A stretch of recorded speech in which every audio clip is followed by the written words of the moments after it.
So Endgame came out recently, and spoiler, it owns my ass. And speaking of owning my ass, I also have a Microsoft Game Pass subscription, which means that if you have an Xbox, you get hella discounts, free games, and you can pay off games monthly. But if you own a PC like I do, then you have about as many options as the lefty guitar section of a dimly lit thrift shop, and in the very untrustworthy corner of this dimly lit thrift shop is a copy of Marvel vs. Capcom Infinite that was mislabeled as a ukulele.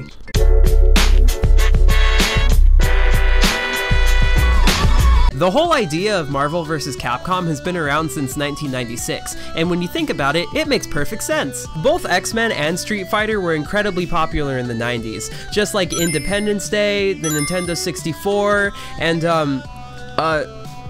I don't know, used hypodermic needles? So it only makes sense that an immovable object would meet an unstoppable force and dominate the fighting scene for 2 decades. Or at least until a little indie game came and took over the fighting scene. You might have heard of it, but of course, it's time for the age-old question. Is it good? Well, the first thing you see when you boot the game up is Captain Marvel, and I think that's about all I need to know. This game gets a 0 out of 10. Thanks for watching! I'm just kidding. You know I'd never give a game an actual numerical score.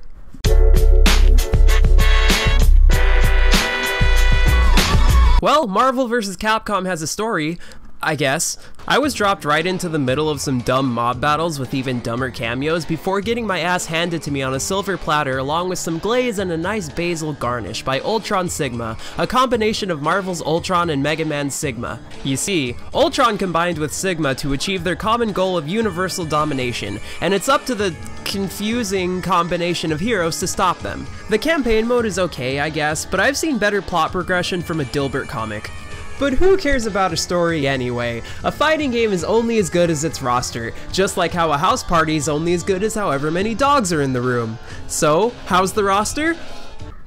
There are 15 characters from each universe, but I only know about half of them, and some of them are questionable at best. Like, who the hell asked for Spencer? Did anybody even play Bionic Commando? Some of the other characters on the roster include Grape Ape, Invader Zim, and Sasuke. But that's not enough. You know what this roster needs? Mysterio, Gene from God Hand, Hellcow, and Scrooge McDuck.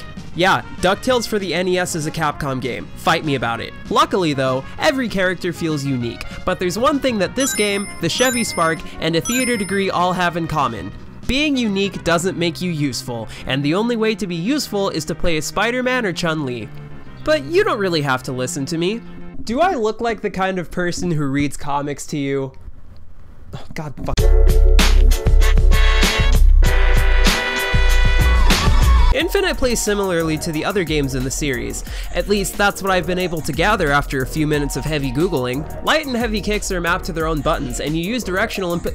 Wait, why am I explaining a fighting game? You punch and you kick. What else do you need to know? Also, you can block damn near anything. Punches? Blocked. Proton cannons? Blocked. Incredibly descriptive jokes that make you realize how broken of a person you are? Blocked. Each player gets 2 characters to swap between during a match, which leads you to perform absolutely ignorant combos that are the equivalent of both of your parents saying no to you getting gushers at the store. Tag teaming also causes your character to yell the name of whichever character you're switching in, which is a neat detail.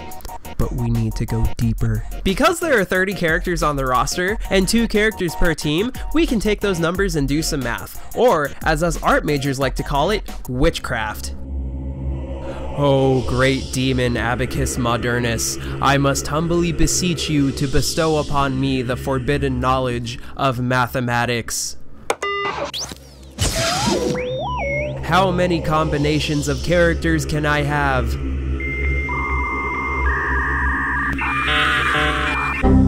Amazing! Thank you, oh great demon Abacus Modernus.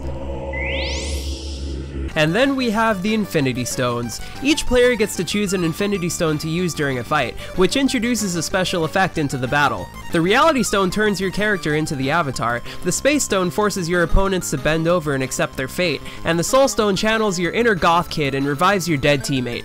Chicken, arise! Arise, chicken, arise! You might have also noticed by now that something about this game just doesn't look right.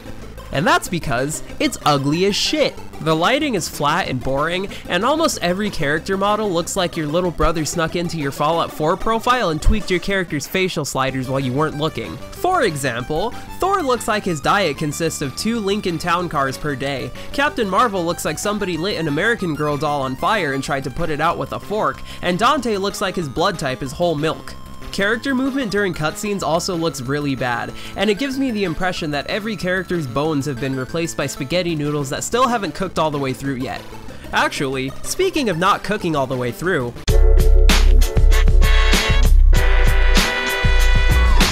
the extra McNugget that you sometimes get in a Happy Meal holds way more value than any of the extra content in this game. The collection includes things like short character bios, concept art, and every voice line for every character. Yay? From what I could tell, the online battle scene is also about as populated as a vampire beach trip, and the one battle I was able to find, I kept getting projectiles spammed at me until I died. Nice. Arcade mode?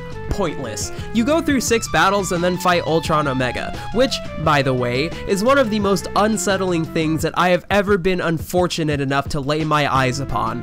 It also doesn't help that this entire fight is incredibly unfair, and each attack you land is about as effective as the pullout method. This whole boss fight feels like trying to fight your way out of a Turkish prison using nothing but a plastic spoon and a ham sandwich. And what do you get for beating it? Nothing. Absolutely nothing. Soul Calibur 2 had an arcade mode with unique final battles, a final boss that's actually defeatable, and end cards that were unique to every character in the roster. And it came out in 2003. You know what else came out in 2003? Kangaroo Jack. Marvel vs. Capcom Infinite's arcade mode is legitimately worse than Kangaroo Jack.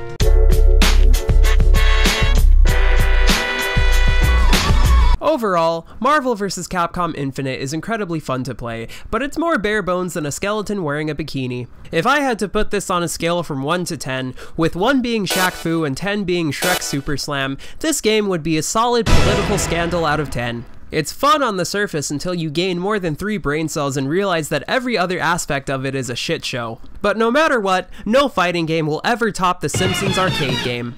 Well, that's about all I have to say about Marvel vs. Capcom Infinite. If you liked the video, go ahead and subscribe. Now, if you'll excuse me, I have a nosebleed that I'm supposed to take care of. That's the last time I consult with a demon.